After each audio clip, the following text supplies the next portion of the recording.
け散った空のかけら地平線を染め上げゆくほど Alright guys, Jesse back with Grimjow's Gallery, and tonight we're actually going to take a close look at the smallest figure in my collection, but the one with the most cursed energy. I'm talking about Yuta Okkotsu from the Nendoroid Jujutsu Kaisen line by Good Smile Company. One thing that really strikes me first about this figure, guys, is the scale. Obviously, right? It's a Nendoroid we're talking about. But within this scale, there's a lot of detail and surprisingly some really great paint application on this figure. So let's go ahead and get this guy spinning on the base and let's chat about it. So one thing that caught my eye when I was taking a look at the promo pics for this Nendoroid, and again, it is a little bit older, it's a release back from 2021, but one thing that really caught my eye was this really cool stand that we have behind him of Rika. When I saw that, I knew I had to have it, because with that stand, I can really use that for a lot of different applications, especially when I get the new SH Figuarts Okkotsu in a couple months. Definitely looking forward to that one, guys. But again, with the Nendoroid, you're giving up a lot of articulation, but what you are gaining is something that uniquely has its own personal shelf presence, and despite the small size, really stands out. So let's go ahead and get Yuta up a little bit closer so that we can inspect him, get a look at some of those details that they put in here with Nendoroid, and kind of get some thoughts out.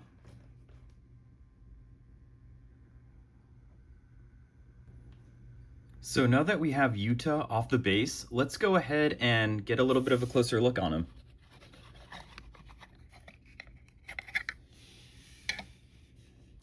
All right, let's take his katana here. So here we have Yuta, and again, it's almost comical, right, guys? Like with the scale and the sizing, but this is what Nendoroid's known for. It has that kind of, that genuine chibi look is the only way that I can really kind of put it. But one thing that's really cool is it captures that melancholy feel that Yuta always seems to have.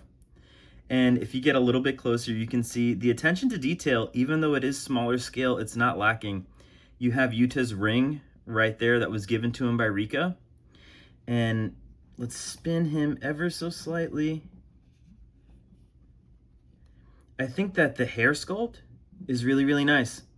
I think it's pretty accurate to the Jujutsu Kaisen movie for when Yuta first came to Jujutsu High. And in terms of articulation, again, there really isn't much, guys, but we have just kind of a standard arm that comes up, goes down. And what Nendoroid typically does is they will give you multiple different arm parts as well as accessories, and we'll kind of show those off and take a look at those together. But here, again, it's very nominal, right? Nendoroids, I would say, are definitely more so of a static figure line. I mean, you can definitely get them into cool poses, but I would say a lot of those poses are dependent upon the accessories that they come with. So let's go ahead and actually take a look at some of those accessories that Yuta has, and we'll go rummaging through Rika to see if she'll give up some of those cursed tools as well. All right, guys, so here we have all of the accessories that Yuta comes with. We have an optional leg piece here. So if you want to give him more of a dynamic pose, you have a squatting position. We have two different faceplates. So one with a more open, I guess you would say surprised or angry look.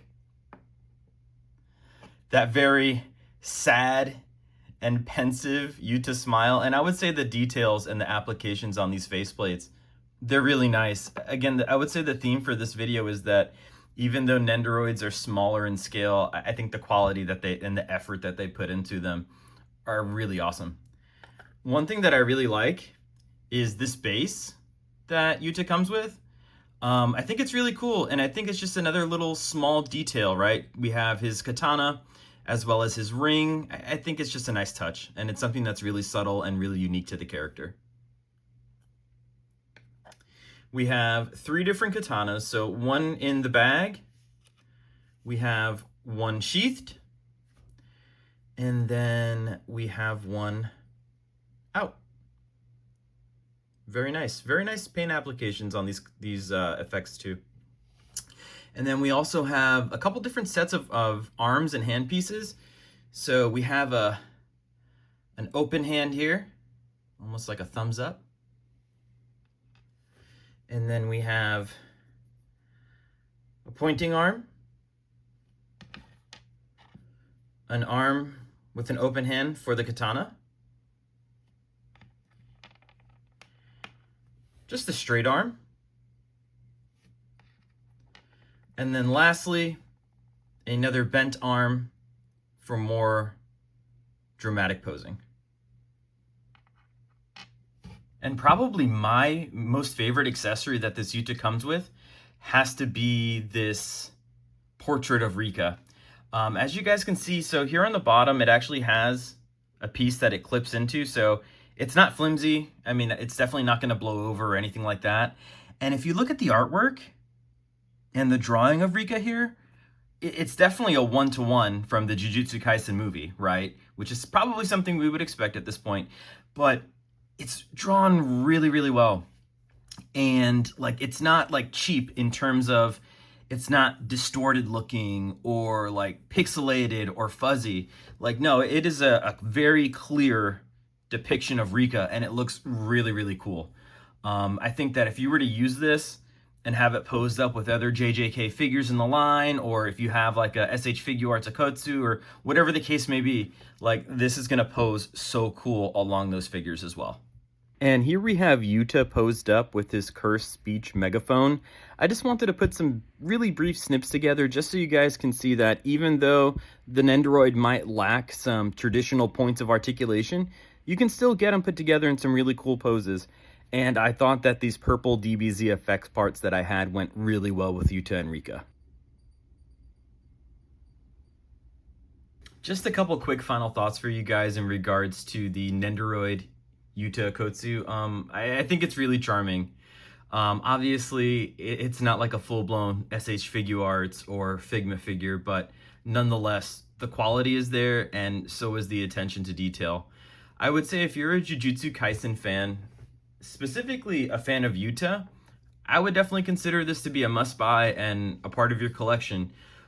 It's unique. It'll definitely stand out from the rest of the figures that you have, and it has some great shelf presence.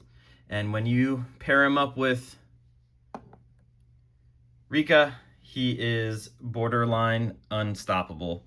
So thank you guys again for hanging out here with me this afternoon. Please do like, comment, and subscribe. I'm trying to grow this channel up.